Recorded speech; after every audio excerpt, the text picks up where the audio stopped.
जालन्यातून एक मोठी बातमी हाती येत आहे। जालन्यामधून एक मोठी बातमी हाती येते। जालन्यामध्ये एसटी महामंडळाची बस जी आहे ती उलटली आहे। जालन्यातून ही घटना आहे। जालन्यात एक एसटी महामंडळाची बस जी आहे ती अचानकच उलटली आहे।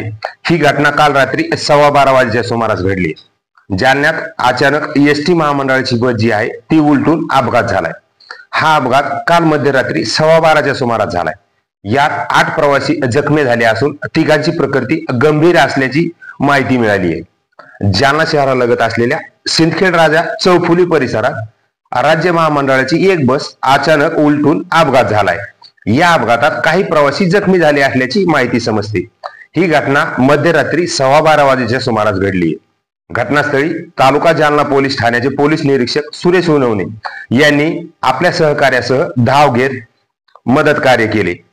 या अपघातात 8 प्रवासी जखमी झाले असून 3 जणांची प्रकृती गंभीर असल्याची माहिती मिळते। जखमीवर जालन्यातील विविध रुग्णालयामध्ये उपचार सुरू आहेत अशी माहिती मिळाली।